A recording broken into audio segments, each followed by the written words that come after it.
রাধে রাধে বন্ধুরা, রাধা রানীর পরিবারে তোমাদের সকলকে স্বাগত। আজকে আবার চলে এলাম আরেকটি রেসিপি শেয়ার করব বলে। আজকে তোমাদের সাথে আমি শেয়ার করব অন্যরকম একটি ডালের রেসিপি।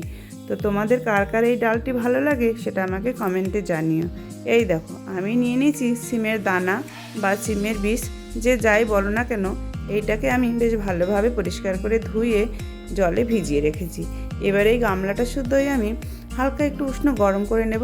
গরম করতে বসিয়ে দিলাম, তারপরে 5 মিনিট এটাকে ভিজিয়ে রেখে দেব। তাহলে কি হবে দেখো, খুব সহজেই কিন্তু এই যে সিমের যে বীজ, এর যে ওপরের খোসাটা সুন্দরভাবে বেরিয়ে আসবে। আলতো হাতে চাপ দিলেই কিন্তু সুন্দরভাবে খোসাটা ছাড়িয়ে নেওয়া যায়। দেখো এইভাবে খুব সহজেই কিন্তু আমি সব খোসাগুলো এইভাবে ছাড়িয়ে নিলাম। দেখো কত সুন্দর লাগছে ডালটাকে দেখতে। এবার এই ডালটার মধ্যে পরিমাণ মতো দেবো জল, আর দেব 1 চামচ হলুদ গুঁড়ো, আর পরিমাণ মতো লবণ, আর সামান্য ঝাল লঙ্কা গুঁড়ো দিয়ে বেশ ভালোভাবে আমরা ডালটাকে সিদ্ধ করে নেব। ডালটা যতক্ষণে সিদ্ধ হচ্ছে ততক্ষণে আমরা মশলাটা তৈরি করে নেব। দিয়ে দিলাম একটা বড় সাইজের টমেটো, আর দিলাম একটু আদা কুচি, আর দিলাম একটা কাঁচা লঙ্কা। এবার দিলাম 1/2 চামচ মগজ আর 1/2 চামচ পোস্ত। পরিমাণ মতো জল দিয়ে ভালোভাবে একটা মিহি পেস্ট তৈরি করে নেব। দেখো মশলাটা কিন্তু আমার সুন্দর রেডি হয়ে গেছে। এদিকে ডালটাও সুন্দর ভালোভাবে গলে সিদ্ধ হয়ে গেছে। দেখো কত সুন্দর লাগছে ডালটা। এবার ডালটাকে সাইডে রেখে কড়া বসিয়ে কড়াতে দিয়ে দিলাম সর্ষের তেল, আর দিলাম একটা শুকনো লঙ্কা ফোড়ন, একটা তেজপাতা ফোড়ন, সামান্য পরিমাণে জিরে ফোড়ন, একটুখানি গরম মশলা ফোড়ন, আর একটু হিং দিয়ে ফোড়নটা বেশ ভালোভাবে ভাজা হয়ে গেলে পরে দিয়ে দিলাম এই যে বেটে রেখেছিলাম মশলাটা, সেই মশলাটা, আর দিয়ে দিলাম মশলার বাটিটা ধুয়ে সামান্য পরিমাণে জল দিয়ে একটু নেড়ে চেড়ে দিয়ে দিলাম 1 চামচ জিরে গুঁড়ো, 1 চামচ ধনে গুঁড়ো, 1 চামচ হলুদ গুঁড়ো, আর দিলাম 1 চামচ ঝাল লঙ্কার গুঁড়ো।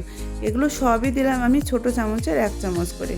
দিয়ে ভালোভাবে মশলাটা কষিয়ে নেব। এবার দিয়ে দিলাম পরিমাণ মতো লবণ, দিয়ে বেশ ভালোভাবে মশলা কষিয়ে যতক্ষণ পর্যন্ত মশলা থেকে তেল না ছেড়ে আসছে ততক্ষণ পর্যন্ত কিন্তু মশলাটা আমরা কষিয়ে নেব।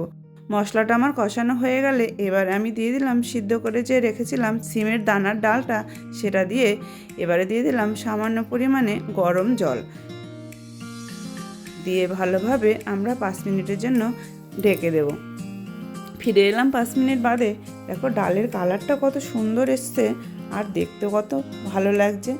এবারে আমি দিয়ে দিলাম পরিমাণ মতো চিনি, আর দিলাম একটু গরম মশলা গুঁড়ো দিয়ে ভালোভাবে নেড়ে চেড়ে এবার দিয়ে দিলাম 1 চামচ ঘি, আর দেব একটুখানি কসুরি মেথি।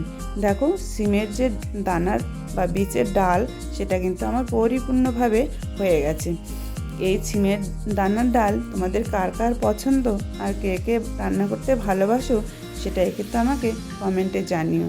আর এই ডালটা তোমরা কে কীরকমভাবে রান্না করো সেটাও আমাকে জানিও। তবে আজকে আমার এই ডালের রেসিপি তোমাদের কার কার ভালো লাগলো আমাকে কিন্তু জানিও। তো সিমের ডালের রেসিপি আমার পুরোপুরি রেডি। এই ডালের রেসিপি যদি তোমাদের ভালো লাগে লাইক শেয়ার কমেন্ট করো, আর এরকম নিত্য নতুন রেসিপি পাওয়ার জন্য আমার চ্যানেলটিকে সাবস্ক্রাইব করে রাখার অনুরোধ রইল। আজ তাহলে আসি বন্ধুরা, দেখা হবে আবার আরেকটি নতুন রেসিপি নিয়ে। রাধে রাধে।